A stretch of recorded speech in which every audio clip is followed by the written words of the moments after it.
तो hello friends, welcome to easy English summary. तो आज की क्लास में हम पढ़ने वाले हैं क्लास 6 का एक चैप्टर जिसका नाम है द ओल्ड क्लॉक शॉप। तो ये जो कहानी है ये क्रिसमस के टाइम की है और ये क्रिसमस का वो टाइम था जब लोग लास्ट मिनट शॉपिंग कर रहे थे।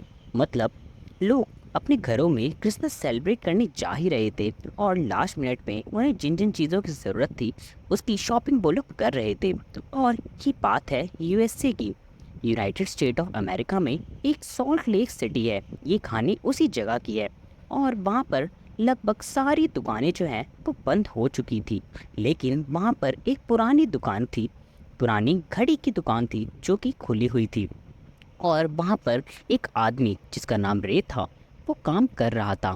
और ये जो आदमी था रे नाम का, ये सुन नहीं सकता था, मतलब ये बहरा था और ये बहुत ही ज़्यादा मेहनती आदमी था।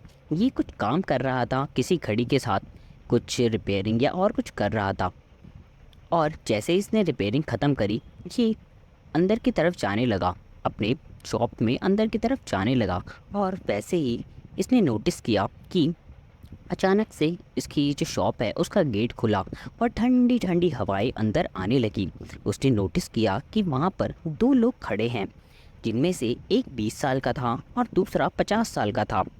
और फिर जो रे था उसने नोटिस किया कि ये दोनों लोग बिल्कुल भी फ्रेंडली नहीं लग रहे।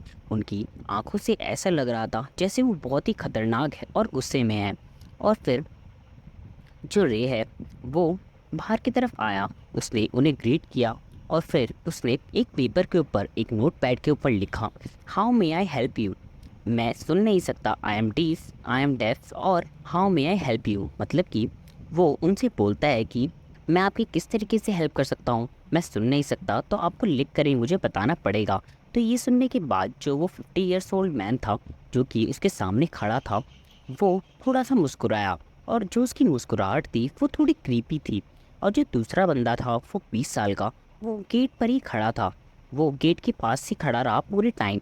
फिर इसके बाद जो रे है वो पेपर पे लिखता है कि क्या आपको एक वॉल क्लॉक चाहिए या फिर रिस्ट वॉच चाहिए, आपको क्या चाहिए मुझे बताइए।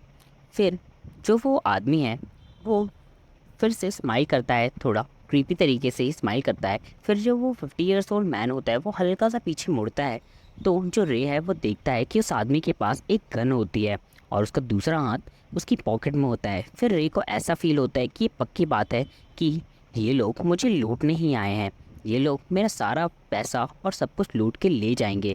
लेकिन रे फिर भी काफ़ी काम था, उसने इनसे कुछ भी ऊट पटांग नहीं कहा। उसने फिर भी उनसे काफ़ी प्यार से और विनम्रता से डील करी। फिर जो वो रे है वो उनसे पूछता है क्या आप कुछ बेचने आए हैं, क्योंकि जो रे होता है वो लोगों की हेल्प करने के लिए जो उनकी पुरानी घड़ियाँ होती है, वॉल क्लॉक या फिर रिस्ट वॉच, वो उन्हें ले लेता है और फिर उसके बदले वो उन्हें पैसे दे देता है। वो कोई पॉन शॉप तो नहीं चला रहा होता, लेकिन वो ऐसा इसलिए करता है क्योंकि वो लोगों की मदद करना चाहता है।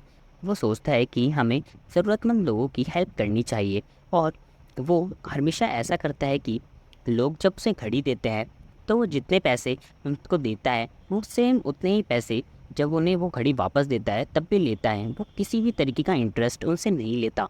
वो सिर्फ और सिर्फ ये एज अ गुडविल जेस्चर करता है। फिर जो वो आदमी होता है वो अपनी रिस्ट में से एक वॉच निकालता है और फिर वो पूछता है कि इसके आप कितने देंगे। फिर जो रे है वो थोड़ा सा सोचता है और फिर वो बोलता है $50। वो जो आदमी होता है वो काफ़ी खुश हो जाता है। उसे ये बात पता होती है कि इस वॉच की कीमत $50 बिल्कुल भी नहीं है, इसकी कीमत काफ़ी कम है क्योंकि ये काफ़ी पुरानी हो गई है। और रे को भी ये बात बहुत अच्छी तरीके से पता थी कि इसकी कीमत इतनी ज़्यादा नहीं है, लेकिन वो सिर्फ और सिर्फ उस आदमी की मदद करना चाहता था, इसीलिए उसने उस घड़ी को $50 में उससे ले लिया। और फिर वो आदमी जाते जाते उसे बोल के गया कि मैं बहुत जल्दी वापस आऊँगा और इस घड़ी को आपसे वापस ख़रीद लूँगा और आपका बहुत ज़्यादा शुक्रिया। उस टाइम पर जो वो तीनों लोग थे उन लोगों ने बहुत ज़्यादा पीस और हम्बलनेस को फील किया। उन्हें लगा कि दुनिया कितनी ज़्यादा अच्छी है, अगर लोग एक दूसरे की हेल्प करें ऐसे ही तो दुनिया कितनी ज़्यादा अच्छी हो जाएगी। तो इस चैप्टर में सिर्फ इतना ही। इस तरीके की और समरी जानने के लिए मेरे चैनल को सब्सक्राइब करें। Thank you.